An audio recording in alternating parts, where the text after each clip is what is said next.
Olá, esse é mais um Poder 360 Entrevista. A conversa de hoje é com Valdir Oliveira, superintendente do Sebrae DF. Olá, doutor Valdir, como vai? Um prazer enorme estar com você aqui. Obrigado você por aceitar nosso convite. Bom, eu queria começar nossa conversa falando sobre o baixo crédito disponibilizado às micro e pequenas empresas durante esse processo da pandemia da Covid-19. Bom, um estudo realizado no início de julho apontou que só 17% das empresas estão recebendo crédito. Qual a sua avaliação do Pronamp na crise da Covid-19? O Pronamp, ele avançou bem, tanto ele avançou que os recursos estão praticamente todos comprometidos.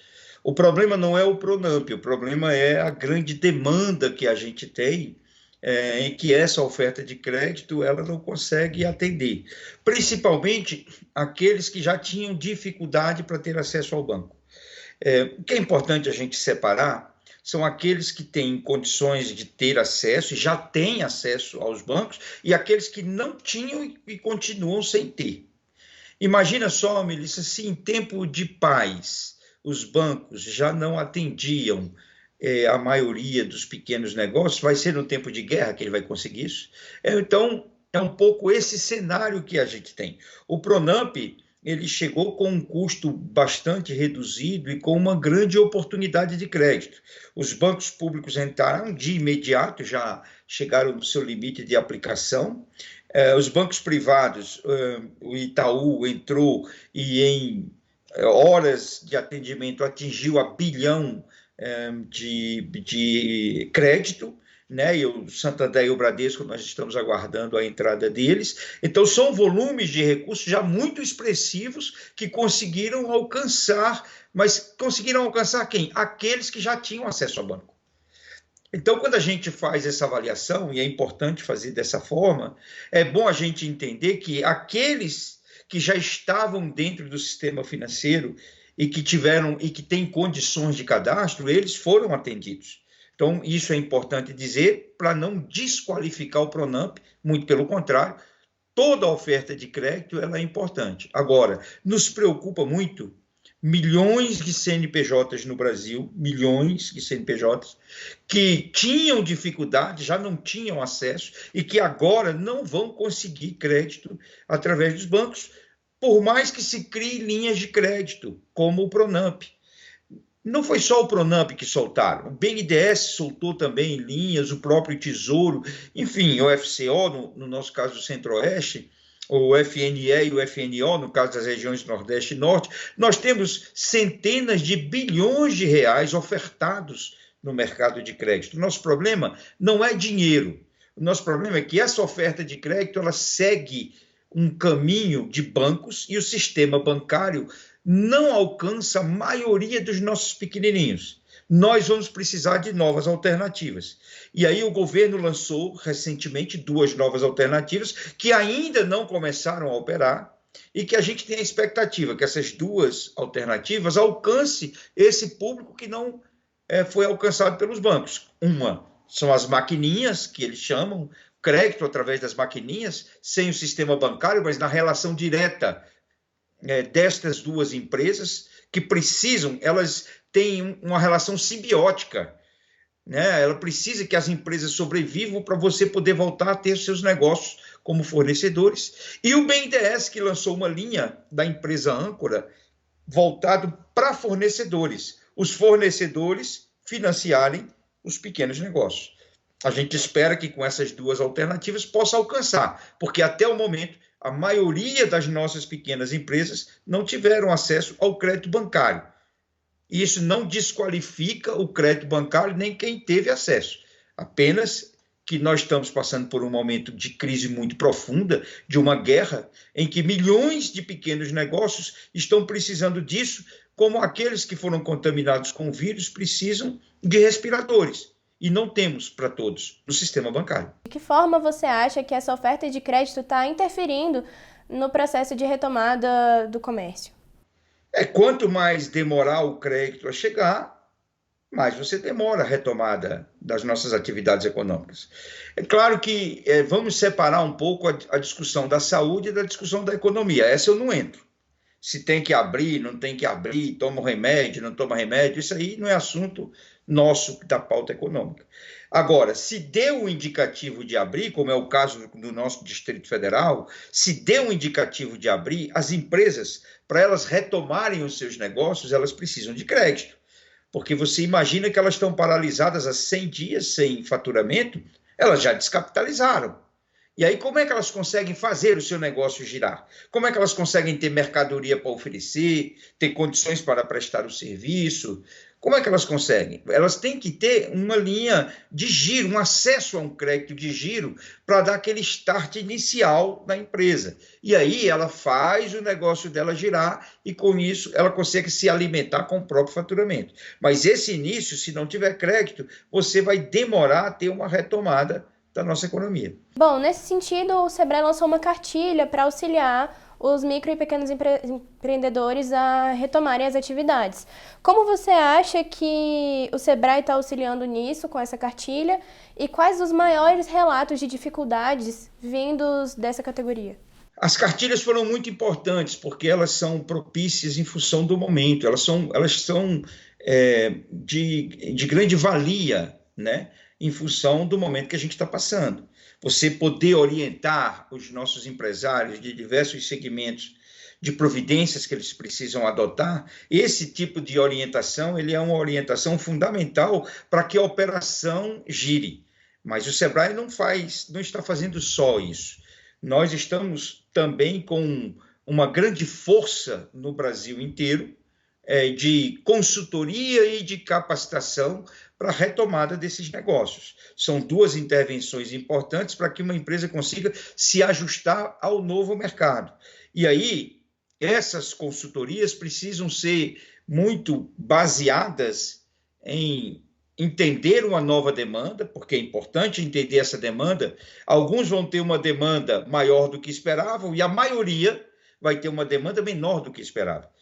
Esta demanda vai impactar em faturamento. Então, um outro ponto que essa consultoria precisa pegar é no novo cenário financeiro dessa empresa. Entender essa nova realidade de caixa para que se possa redesenhar custos, redesenhar fluxo de caixa, para que a empresa possa ter uma nova gestão de caixa. E como fazer para avançar?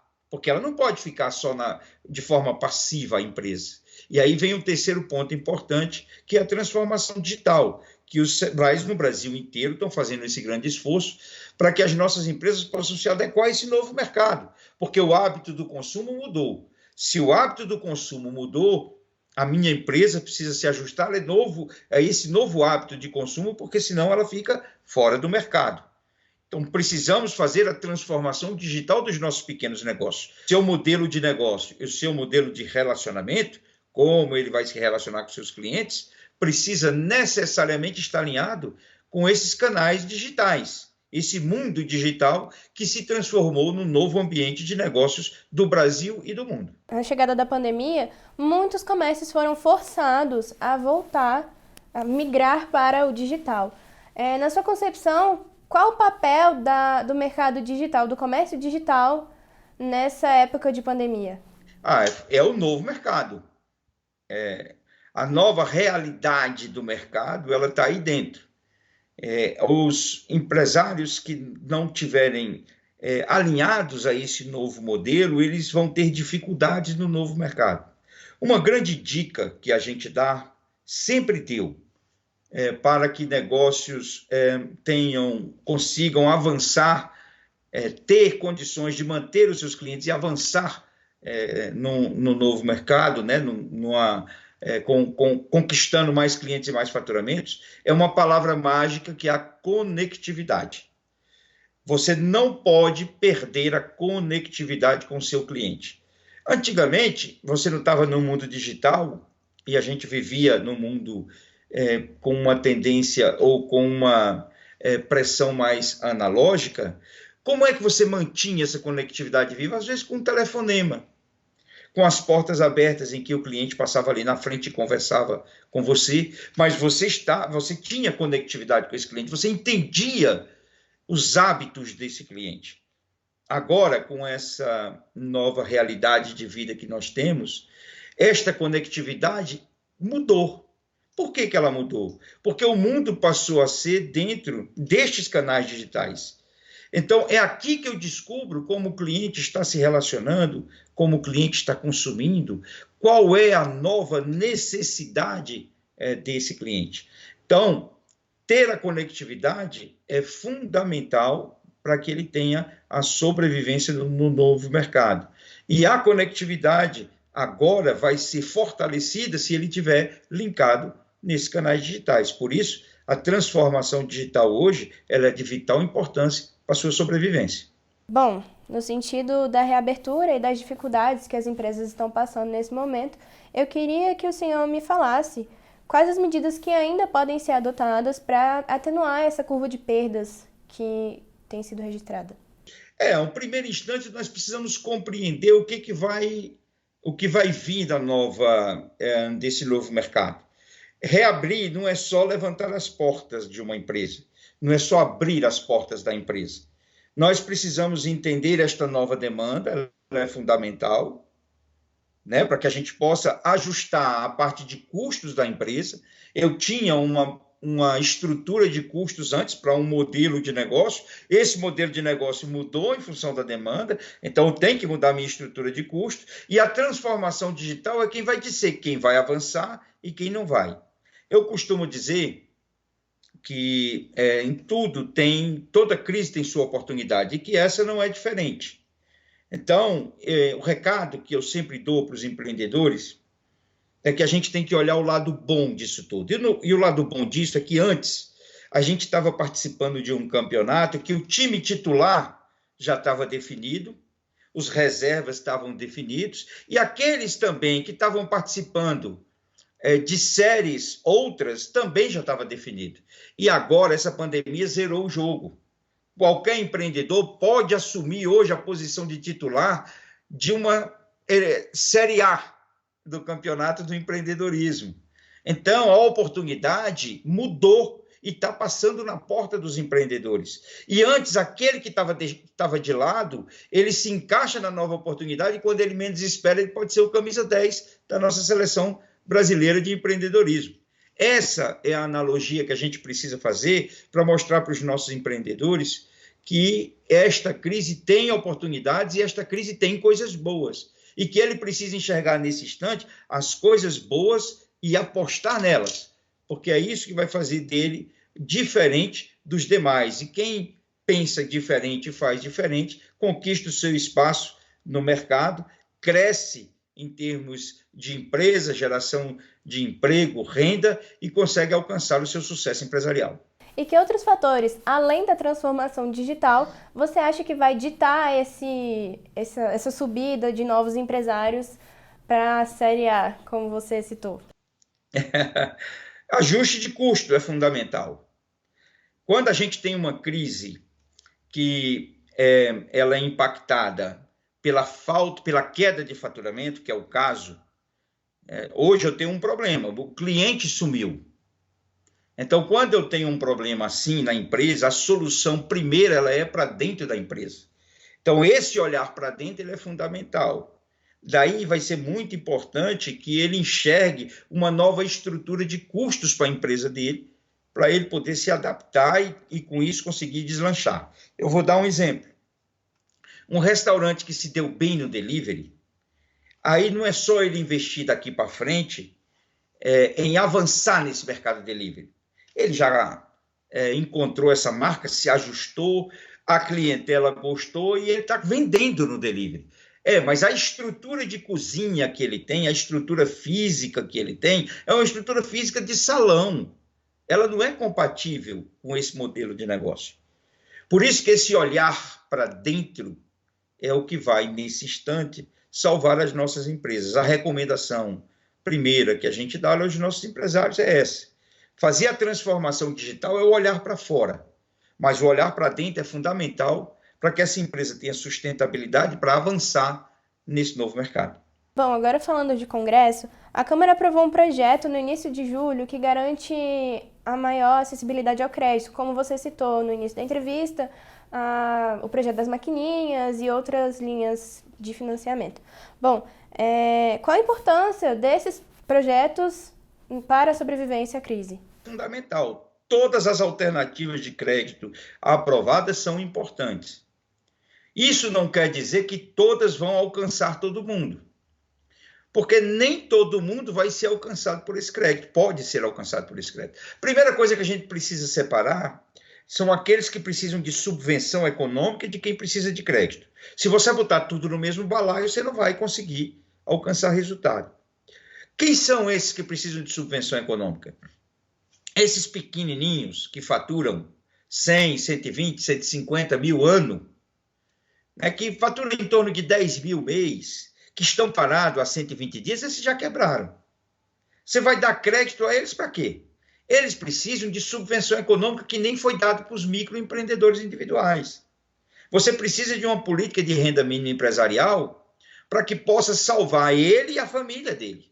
Porque se ele pegar em dinheiro agora, ele vai correr para a necessidade básica dele, o que é normal. Então, depois disso resolvido, é que você pode pensar em entrar com um processo de crédito para poder alavancar. Mas as camadas são camadas que precisam ser trabalhadas, tratadas com remédios específicos, com soluções específicas. Aqueles que faturam um pouquinho mais, que têm um pouco mais de estrutura, precisam de um crédito subsidiado, é evidente, porque hoje nós não temos uma operação comercial com tanta rentabilidade para pagar juros mais elevados. Então, essas ações são ações que precisam ser desenvolvidas e ofertadas para segmentos específicos. Cada necessidade tem que ser atendida com uma solução adequada para aquela necessidade. Quando você bota tudo no mesmo balaio, dá problema. Por isso, essa separação da subvenção econômica para o crédito ela é importante. Quem precisa de subvenção, não adianta você dar crédito, ele não vai conseguir crédito. Você tem que resolver com subvenção. Agora, quem precisa de crédito? Esses que precisam de crédito, nós precisamos avaliar para dar a eles oportunidades. Eles têm 2 desafios que precisam ser vencidos. Primeiro, ter acesso. Você precisa ter um cadastro que dê a ele condições de ter acesso. Se ele não tinha cadastro antes, por que ele vai ter agora? O que a gente faz para mudar isso? E segundo avanço que a gente precisa ter, depois que ele teve acesso, ele precisa ter um custo de crédito compatível. Porque se for um custo muito elevado, que não cabe na operação comercial dele, ele não vai ter solução. Porque nós temos que lembrar que quando a gente estava numa situação econômica um pouco mais favorável, os ganhos a rentabilidade dos negócios era uma. Hoje, nessa retomada, ela é outra. Hoje, as pessoas não estão consumindo na forma que estavam consumindo antes. Então, seguramente, a maioria das nossas empresas não vai ter o mesmo faturamento, vai ter um faturamento menor. Como é que eu vou encarecer essa operação com um crédito caro? Ela fica insustentável. Daí a importância de você ter, nesse instante, um crédito mais subsidiado para dar sustentabilidade para essa empresa. São os 2 desafios de crédito que ela precisa ter: acesso ao crédito e, segundo, condições favoráveis que sejam compatíveis com a nova condição do mercado. Então, na sua avaliação, seria interessante uma prorrogação, além da que já foi concedida, por exemplo, do auxílio emergencial, alguma coisa do gênero? O Corona Voucher, que eles chamam, a subvenção econômica que foi ofertada dos R$600, ela atende até o MEI, microempreendedor individual. Nós temos, depois do MEI, as microempresas e algumas que faturam 100, 150 mil, até 200 mil por ano, que têm características muito semelhantes à do MEI. Esses estão, eu vou chamar de abandonados, porque eles nem têm acesso a crédito, nem têm acesso à subvenção. Nós precisamos encontrar uma alternativa de subvenção. Por isso que eu defendo uma política de renda mínima empresarial, para que ele tenha acesso a essa subvenção. Porque primeiro tu tem que resolver esse problema imediato dele e da família, para depois você estimulá-lo na forma de empreendedorismo. E qual a sua sugestão de política, assim, a curto prazo, para auxílio dessas famílias nesse momento? Estendeu o Corona Voucher para esse público, né? Eu acho que é o melhor. Nesse instante é o mais fácil, é a política que está rodando, os instrumentos já estão aí, você não tem que inventar nada. Seria o ideal. Eu não sei a condição fiscal do governo, se ele tem condição de dar ou não, aí eu não sei avaliar. Mas olhando pelo lado do mercado, seria a condição ideal. Por que eu digo isso? Porque eu faço uma analogia da nossa economia com rios, com água. As nossas comunidades espalhadas pelo Brasil inteiro, elas precisam de água para viver. E como é que elas têm acesso à água? Com riachos que chegam próximos e que abastecem. Esses riachos são abastecidos por rios. Se você chegar num rio e interromper a água, e a água secar no riacho, você mata as comunidades. Na economia é a mesma coisa. O que nós precisamos? De dinheiro circulando na economia. A dinâmica do dia a dia da nossa economia, ela faz com que o tecido econômico tenha uma vida, que é uma vida própria da comunidade. É um ciclo da comunidade, em que a atividade econômica básica, ela acaba ganhando vida com a vida das pessoas. Então, vou te dar um exemplo. Se uma pessoa tiver acesso a uma subvenção de R$ 600, ela pode estar precisando de uma máscara, que tem uma vizinha que está lá em casa, fechada, e que sabe fazer máscara. E que faz máscara e que vende para ela, que ela paga com o dinheiro da subvenção. Essa pessoa que vendeu a máscara pode pegar o dinheiro que ela vendeu, que ela ganhou da compra das máscaras, e comprar de um outro vizinho um alimento, um almoço, um alimento, uma comida. Essa é a dinâmica do dia a dia das comunidades, que ela é invisível aos instrumentos de governo, mas que dá vida à comunidade. É assim que o tecido econômico ganha vida. Diversas, milhares, milhões de empresas que são individuais, como essas, elas têm vidas Brasil afora, às vezes não são enxergadas pelos órgãos do governo. Mas é assim que essa dinâmica dá vida e consegue dar energia para fazer essa comunidade viver.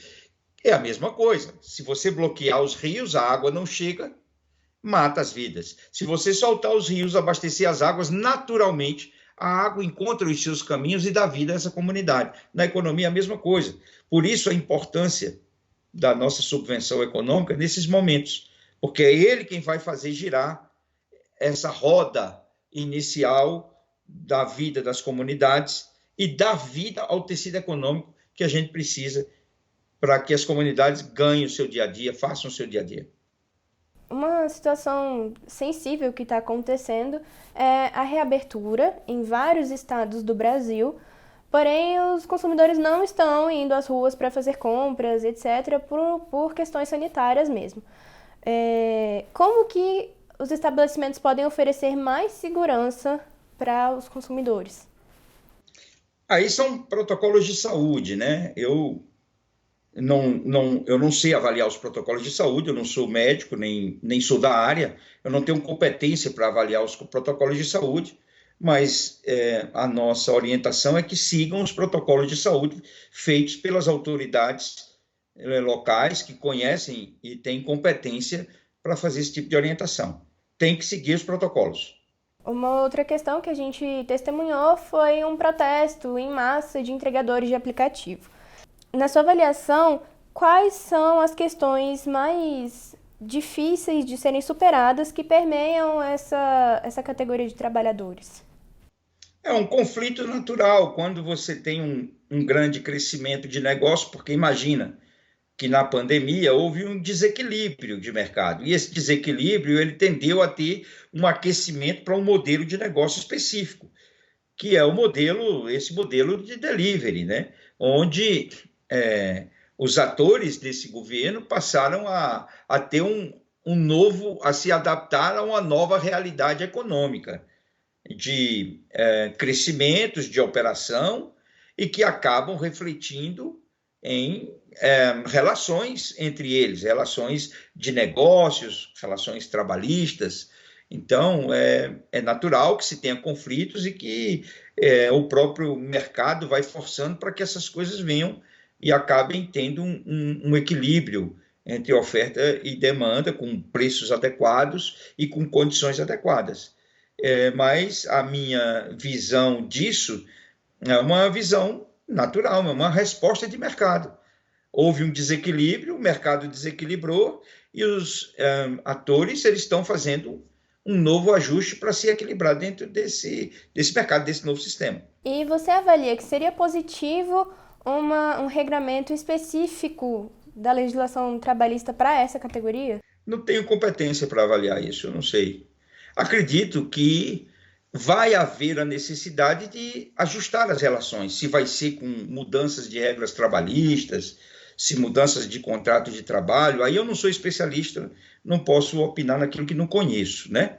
Mas o que eu imagino é que o que é natural, toda vez que o mercado passa por algum processo de mudança, esses ajustes eles vêm, eles aparecem. E aí acaba que os atores envolvidos eles buscam o equilíbrio nesse mercado. Agora, se o equilíbrio vai vir de mudança de leis trabalhistas ou de contratos, eu não tenho competência para avaliar. Bom, falando um pouco de desemprego agora, qual vai ser o impacto da crise da Covid-19 no mercado de trabalho e quando você avalia que poderá ter uma recuperação? Com certeza, desemprego. Já aconteceu, né? A gente iniciou aqui em Brasília, a gente já estava com um número de desempregados bastante elevado, 320 mil, e aumentou, é natural, aumentou, por mais que se chegassem a ofertar possibilidades de subsídios, folha, muitas empresas deixaram de operar e não buscaram esse subsídio. Então, nós temos um número de desemprego elevado. Lhe dizer qual é esse número, eu acho que a gente não tem agora, até porque a própria legislação não obriga mais essas homologações em sindicatos. Então, até os números oficiais que os sindicatos têm podem não ser os verdadeiros, devem não ser os verdadeiros, porque tem gente que ainda não foi lá até por conta desse próprio momento. E quando é que isso vai voltar? É muito difícil fazer essa avaliação. É muito complicado fazer essa avaliação, porque a gente tem que entender um pouco do cenário do que vai vir. Se essa abertura é uma abertura que vai vir com que velocidade e em que condições. Eu não tenho condições nem competência de dizer a você especificamente que prazo que isso se daria. Imagino eu que vai ser uma crise muito profunda, de grande desemprego, de paralisia na economia. Imagino que quando você tem uma crise muito profunda, uma paralisia muito abrupta, como tivemos, uma retomada tem um grau de rapidez, é natural, porque tem aquela arrancada normal. Agora, para chegar em níveis de equilíbrio, quando vai ser, eu não tenho a mínima ideia de quando isso vai acontecer. Assunto dos programas do Sebrae, qual foi a adesão, assim, numa comparação, desde o início da pandemia até o presente momento, dos empreendedores com os programas ofertados pelo Instituto? Eu vou fazer uma comparação com você aqui do Sebrae do Distrito Federal. Nós paramos no dia 13 de março, passamos uns 10 dias para nos ajustar a esse novo modelo remoto, de atendimento remoto, onde nós tratamos das duas nossas intervenções, os dois principais serviços que o Sebrae oferece, que são capacitação e consultoria, para fazer de forma remota, online. Nós passamos a ofertar através do nosso portal, nossa plataforma de EAD, um grande número de conteúdos, e também criamos oficinas através do WhatsApp, porque o WhatsApp ele consegue nos aproximar com mais facilidade dos nossos empreendedores. E nós também trabalhamos a nossa consultoria online, com mentorias e com consultorias e orientações à distância. Bom, esse atendimento do Sebrae, nós fizemos um comparativo deste ano com o ano passado, nesse mesmo período, agora do primeiro semestre. No ano passado, nós já tínhamos o remoto, não estava como está esse ano, evidente, mas nós já tínhamos, e tínhamos o presencial. Esse ano, nós tivemos o presencial até fevereiro, meados de março, então praticamente no número grosso nós só tivemos remoto. E qual não foi nossa surpresa que nós crescemos em 5% da nossa intervenção e do nosso atendimento. O Sebrae do Distrito Federal cresceu em 5% comparado com o ano passado. O que é que isso significa? Significa que nós conseguimos modelar a nossa operação de forma adequada para o remoto, ou seja, fizemos a transformação digital que a gente prega para os nossos micro e pequenos empresários, e os nossos micro e pequenos empresários, nossos empreendedores, se adaptaram, gostaram, porque passaram a utilizar esse novo mecanismo, essa nova instrução. Então, nós crescemos 5% em atendimento com essa pandemia. Bom, eu acho que era só isso mesmo. Obrigada pela presença. Eu que agradeço. Muito obrigado, Melissa. Obrigado a vocês. Estou à disposição sempre para ajudar naquilo que eu puder. Esse foi mais um Poder 360 Entrevista. E já que você chegou até aqui, ativa o sininho e se inscreve no canal. Até a próxima!